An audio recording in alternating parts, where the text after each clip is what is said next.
मुझे भी बेटा शायद लगता है मेरा भी अब अंतिम समय निकट आ गया है। नहीं पिताजी, आपको कुछ नहीं होगा, आप जल्दी ही ठीक हो जाएंगे। कहकर करण वहाँ से चला जाता है और अपने कामों में लग जाता है। जब वह वापिस आकर देखता है तो उसके पिताजी भी उसे छोड़कर इस दुनिया से चले गए थे। उठिए पिताजी उठिए, आप मुझे माँ की तरह छोड़कर नहीं जा सकते। उठिए पिताजी उठिए। पर वह नहीं उठते क्योंकि उनकी मृत्यु हो चुकी होती है। पर इस बार भी करण इस बात में गौर नहीं करता कि उनके पिता की मृत्यु का कारण क्या रहा होगा। करतार सिंह की मृत्यु के बाद उसी शाम को उसकी बेटी रागिनी की हालत भी खराब हो जाती है। तभी वह रागिनी को दवाई देते हुए कहता है, यह लो बेटी दवाई, तुम जल्दी ही ठीक हो जाओगी, तुम्हें कुछ नहीं होगा।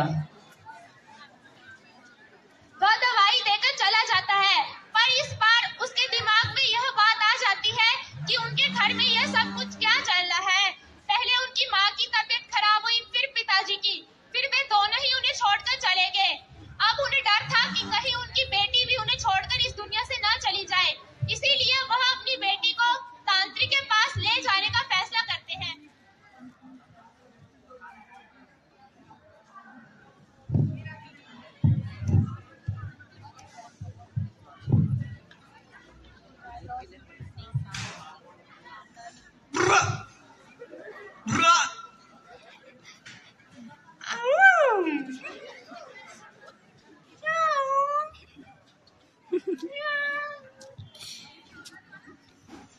श्रावणे मासे हरी हरी घासे, चार खंबे आसे आसे, गड़गड़ंती स्वाहा।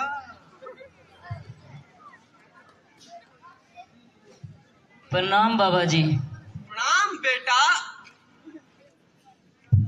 खुश रहो। बताओ तुम्हारी क्या समस्या है? बाबा जी, मेरी बेटी की तबीयत बहुत खराब है, कृपया करके आप इसे देखिए, इसे क्या हुआ है।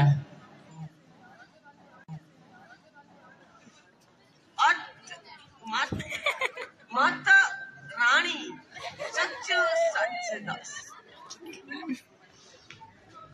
लगता है बच्चा तेरे घर पर किसी की बुरी नजर पड़ गई है, इसीलिए तेरी बेटी की हालत ऐसी है।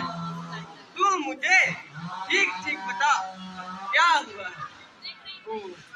बाबा जी, पहले मेरी माँ की तबीयत खराब थी, फिर मेरे पिताजी की, और फिर वह दोनों हमें छोड़कर चले गए, और अब मेरी बेटी की तबीयत भी बहुत खराब है।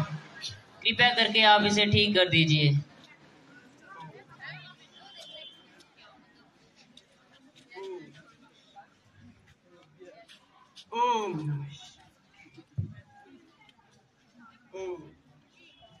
ये ले बच्चा, मैं तुझे ये ताबीज देता हूँ, तू इसे ले जा और इस ताबीज में थोड़ी सी भभूति है, इसे निकाल कर तू अपनी बेटी को रात को सोने के बाद और सुबह उठने से पहले खिला देना, ये कुछ दिनों में ठीक हो जाएगी।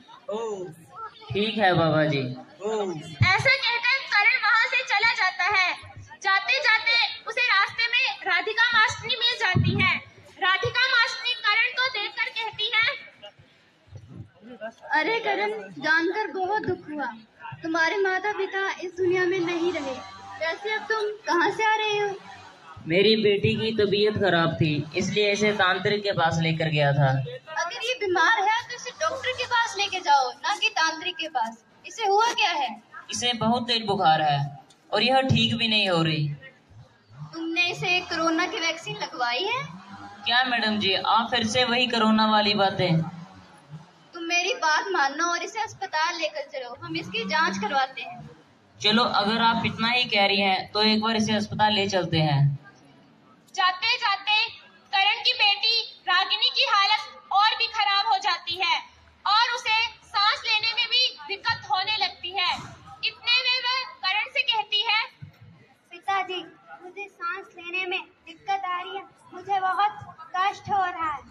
सब्र रखो बेटी, हम जल्दी ही अस्पताल पहुंचकर तुम्हारा इलाज करवाएंगे। जल्दी ही वे अस्पताल पहुंच जाते हैं, पर अस्पताल में उन्हें कोई भी बेड खाली नहीं मिलता।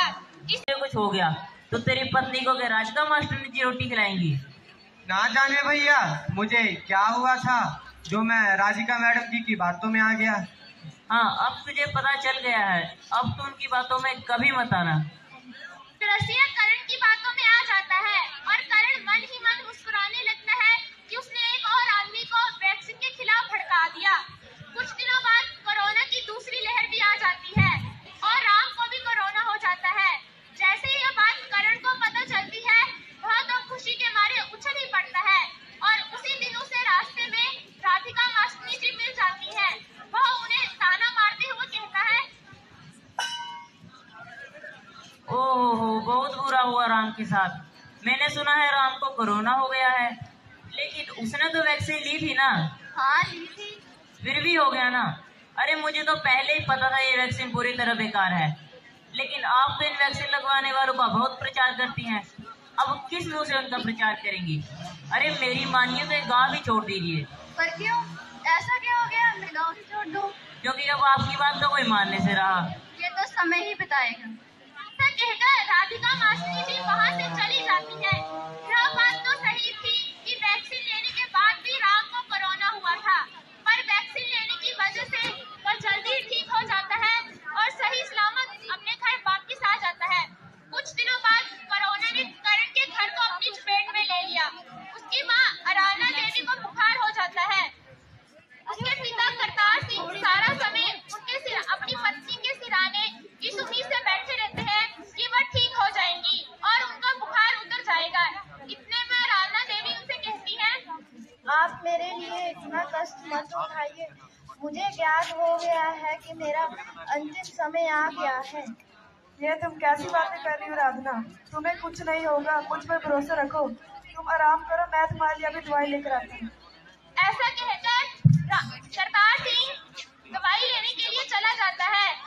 जब वह वापस आकर देखता है तो राना देवी की मृत्यु हो चुकी होती है। उठो राधना उठो, मैं तुम्हारे लिए दवाई लेकर आया हूँ। उठो राधना उठो, तुम मुझे छोड़कर नहीं जा सकती, उठो।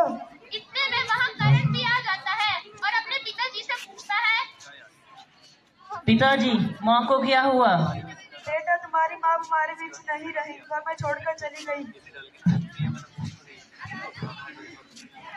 की मृत्यु के कारण पूरा परिवार शोक में डूब जाता है, पर कोई भी इस बात पे गौर नहीं करता कि उनकी मृत्यु किस कारण से हुई थी और वह इस बात को ऐसे ही जाना। इसीलिए वह अपनी बेटी को नीचे ही लेटा देते हैं। इतने में राधिका मास्टरनी डॉक्टरनी साहिबा से बात करके उन्हें ले आती है।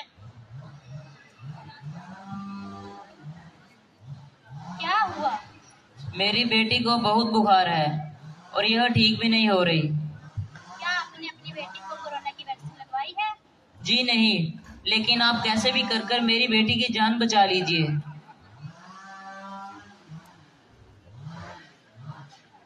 साहिबा जल्दी से उन्हें रागिनी का कोरोना टेस्ट करवाने के लिए कहती है।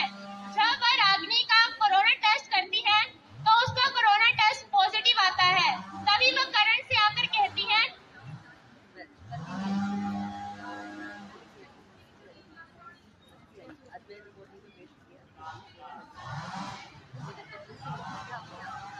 आपकी बेटी को कोरोना हुआ है। क्या? जी हाँ, आपकी बेटी को कोरोना हुआ है और इसकी तबीयत बहुत खराब है। यह तो अच्छा हुआ कि आप इसको सही समय पर हॉस्पिटल ले आए, वरना इसकी जान भी जा सकती। यह सब कुछ करण चुपचाप सुन रहा था और वह अपनी गलतियों पर बड़ा शर्मिंदा था। इतने में डॉक्टरनी साहिबा उनसे कहती है, पता है सर, हम अपनी गलतियों के कारण इस बीमारी को और बढ़ावा दे रहे हैं। इस बीमारी की वैक्सीन आने के बाद भी बहुत से लोग इसकी वैक्सीन नहीं ले रहे हैं। अगर इस लड़की ने भी आज कोरोना की वैक्सीन ली होती तो आज इसकी यह हालत नहीं होती। मेरी तो सभी से यही सलाह है कि सभी लोग कोरोना की वैक्सीन लें और उससे संबंधित सावधानियों को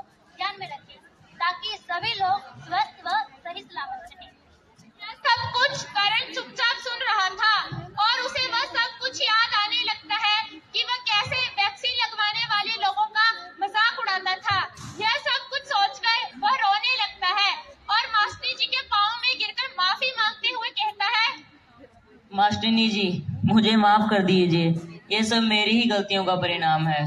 उठो करण, कोई बात नहीं। सुबह का भूला अगर शाम को वापिस आ जाए तो सब भूला नहीं कहते। देर से ही सही पर तुम्हें समझ तो आ गया कि वैक्सीन लेना क्यों जरूरी है। देर से ही सही पर करण को समझ आ गया कि वैक्सीन लेना कितना जरूरी है।